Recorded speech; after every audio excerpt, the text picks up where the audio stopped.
Now we know that web pages, when it is loaded by the browser, a browser creates a collection of objects out of those web pages, right? So let's take a web page for example. When it is loaded in a tab or a window, you have a collection of objects made out of it. Now these objects are actually put together in a tree-like manner. What do I mean by that? Let me just show it to you directly. So this is a tree-like structure, as in these are branching out, right? That's why tree. So there is a root element called as HTML. If we go here, HTML is considered as root element, and within root you have within HTML you have head and body, and within head you have title, right? Within head you have title. So this is like branching out. That is what they mean by tree structure. I'll also show you a Windows command line example. So I have opened this folder called as tree demo. Let me do tree/hef. See, it starts with root folder, then within root folder we have folder 1 and folder 2. Folder 1 has 2 files and folder 2 also has 2 files. So things are branching out, right? That is what they mean by tree. So DOM's collection of objects is actually called as DOM tree. Right, this is called as DOM tree. Just something with which freshers are confused. So this is what DOM tree means, and every one of them are objects. You can access head. This head becomes an object, the title becomes an object, and object has its properties and method, right? This content within the title element also becomes an object in itself, string. This my title is a string, right? And this string has objects like length, and string has its own set of properties to it, like length and other properties with which you can manipulate the string or get the value out of the string. So everything eventually becomes an object. So in tree terminology, they call this node. So this HTML root element becomes node, and the child nodes are element and body, and child of head element or head node is title node. So this is they call this individual objects as node as well. So while you are researching on this topic or anything, you will be encountering this node word. Node means nothing but objects, and it is this DOM tree that we see as a web page when we are in the browser. The page that we see is a representation of DOM tree. Let me show you an example. So we have here a simple web page created, right?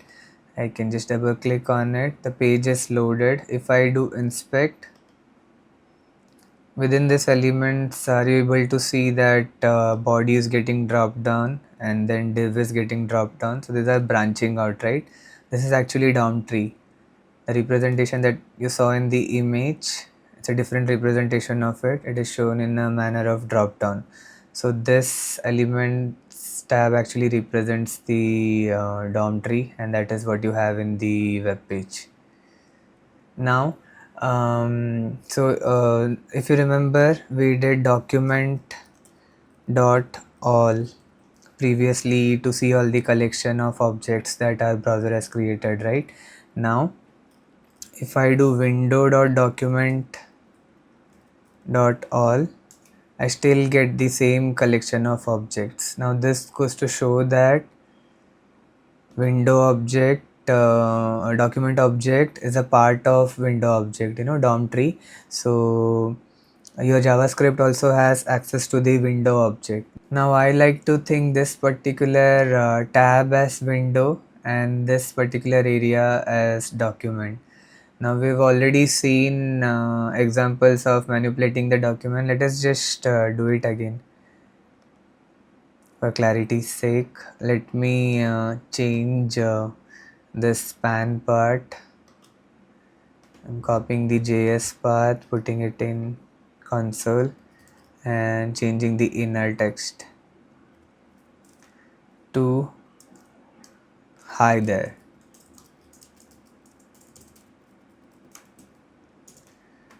See this, I have changed the value of span which is residing in the document. Now our JavaScript not only has access to the document, it also has access to the window. I can just do window dot close, and this entire tab will close, and this window will also, this browser will also close, last tab being it being the last tab. So if I do window dot close, then this entire window will get closed. See, so this goes to show that your JavaScript not only has access to the document, it also has access to the window. They call this your JavaScript having access to the DOM environment. So that's the idea. So I want you to know that JavaScript is quite powerful. It has access to this insane collection of objects, right? Document dot whatever and window dot whatever. Collectively, all these objects are called as DOM API. It is provided by the browser, so your document or web page is loaded. Collection of objects are created out of it. This collection of objects are in a tree manner, and this collection of objects are collectively called as DOM API, and your JavaScript has access to it. And JavaScript is intended for developers. This DOM API is for developers. They utilize JavaScript to access this DOM APIs. But if in XSS, the attacker can inject his or her own script into the web page, right? So if JavaScript control is given to the attacker, then they can they can access all of this DOM APIs. By extension, what I mean is that they can do anything in the page, anything in the window, right? Not only in the document but also in the window. They have an extensive collection of this DOM objects, DOM API. Some of them are called as sources, and some of them are called as sinks. We will be seeing that momentarily, but before doing that, I want you to get this idea that attackers gain control over JavaScript that gets loaded on the page by XSS. That's the vulnerability, right? And if they do, let's see a dramatic example of this. Where is the VS Code? Yeah. So within this script, if they get the control of the script, in the web page, they could do something like this window dot close. I'm saving this. If I open this page now, and JavaScript is intended for developers. This DOM API is for developers. They utilize JavaScript to access this DOM APIs. But if in XSS, the attacker can inject his or her own script into the web page, right? So if JavaScript control is given to the attacker, then they can they can access all of this DOM APIs. By extension, what I mean is that they can do anything in the page, anything in the window, right? Not only in the document but also in the window. They have an extensive collection of this DOM objects, DOM API. Some of them are called as sources, and some of them are called as sinks. We will be seeing that momentarily, but before doing that, I want you to get this idea that attackers gain control over JavaScript that gets loaded on the page by XSS. That's the vulnerability, right? And if they do, let's see a dramatic example of this. Where is the VS Code? Yeah. So within this script, if they get the control of the script, in the web page, they could do something like this window dot close. I'm saving this. If I open this page now, it will open, but then JavaScript will hit and it will close on its own, right? Let me double click on it. See?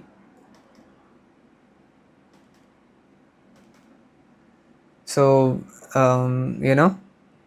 as a developer, you are creating this beautiful page, and there you go. An attacker is injecting the script, and your page, even if it is requested by the user, upon landing on the browser, this JavaScript, injected JavaScript will run and your page will close on its own. So that's the risk of this DOM APIs being accessible to JavaScript or to the attacker.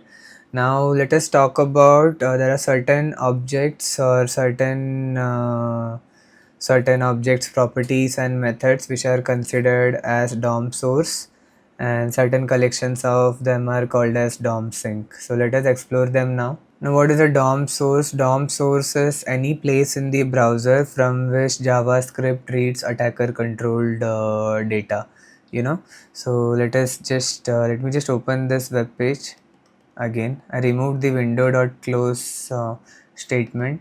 So we have a web page here. So in this web page, any place from which JavaScript can read attacker controlled input, payload or data is called as DOM source. So what do I mean by any place? By any place mean this entire web page and window is represented by DOM objects, right? So you can have objects or properties like this which can consume attacker control data. So if this acts as an input for attacker payload, this particular properties or methods, if they act as a input for attacker controlled data like payload, then this becomes a DOM source. Now what is a DOM sink? So DOM sink is any property where writing attacker controlled data can become dangerous. So examples like inner HTML, outer HTML, all this property, if it is used to write attacker controlled data like attacker's payload, then this particular property is considered as DOM sink, because writing attacker controlled data can become dangerous, right? We can write a payload into the page via this property. So if that happens, then that property is considered as DOM sink. I should rather show you this DOM source and sink in action by setting up a lab. So let me spin up a lab and we'll see this in action. I have the lab ready here in localhost 8081. So this is the web page, and web page, when it was loaded, it came with its own JavaScript, right? So it's a very simple lab. So within this script, we have an input variable declared, and there is this decode URI component function which has this argument of window.location.hash.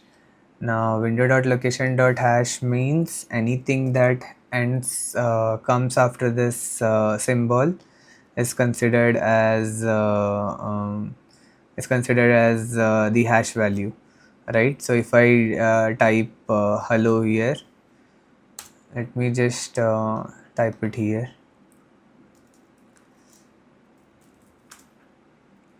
right?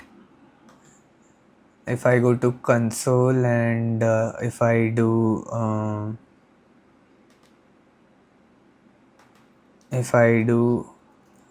just let me copy paste it from there, window.location.hash dot slice1 means we are asking for that symbol, hash symbol, to not to be printed.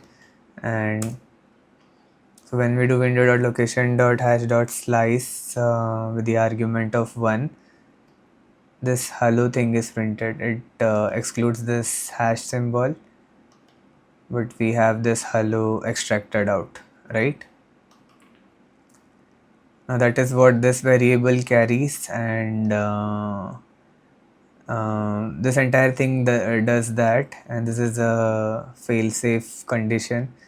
If this fails, we are asking it to print empty string rather than something like undefined. Skip that for now. You have to understand JavaScript's logic for that. But for now, just understand that finish off that video of JavaScript, right? That is, it is important to understand all of this thing. This is an operator. This is like if else statement, you know. If this is defines to if it evaluates to false, then go for this. So all these statements can go right by your head if you are not aware of what it stands for, you know. That's why it's important to first finish off JavaScript course. Now in any case, so this particular entire area does nothing but extracts this hello, anything that comes after hash. Now whatever is extracted is written here. So we have a div with an ID of output. Now whatever is extracted, we are first fetching this element via the ID, and using the inner HTML property, we are writing it inside. We are writing the input within this element. So currently when you load it initially, it will be nothing yet, right? You don't have anything written, but if you write something and then reload it, that gets written on this page. Now that happens because this particular line extracts the value out of the whatever comes after hash, and then this particular line writes it in this div element. Now what if you inject your payload here, right? That's the idea. You know, you can, since it writes HTML, you know, this is since it writes HTML, you can also enter your payload here, right? Let me just copy this payload. Rather than hello is harmless, right? But we can also write HTML on it. So this is nothing but that vanilla payload where if source is an error, source is not able to be found, then on error gets executed, and you the page will alert XSS. So let me enter this and reload. This should give us a pop-up. Now why is that happening? Because after the hash you actually wrote your payload, and it's a HTML payload, right? And that got written in this area in the div. Now we were talking about source and sink, right? So what exactly is a source here? So source here is window.location.hash.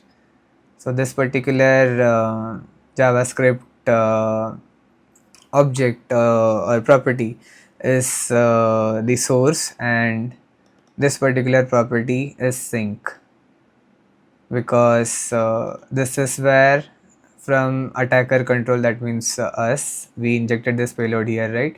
So this is the property which took our input, and this is the property which wrote it unsafely into the page, right?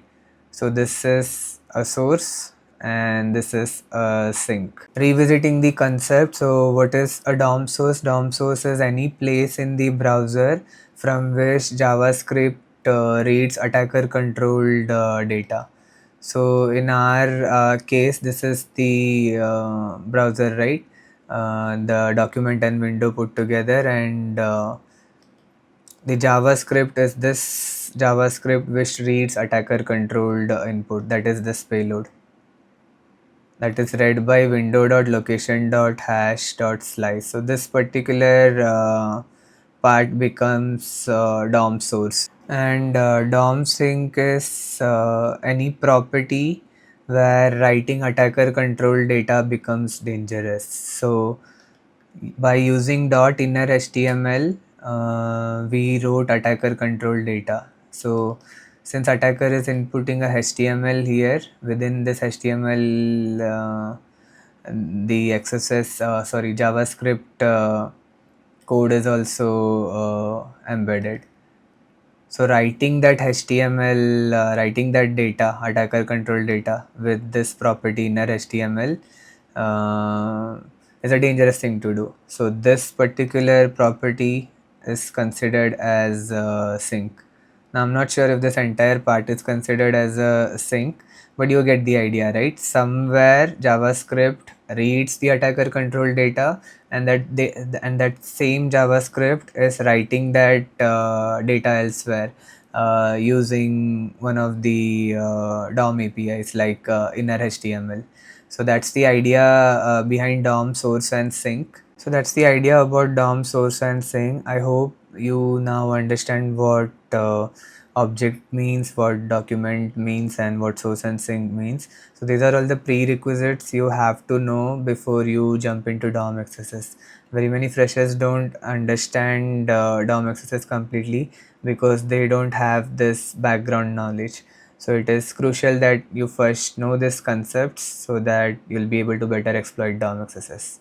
I guess we are done with this video for now. I'll see you in the next one. Thank you so much for watching.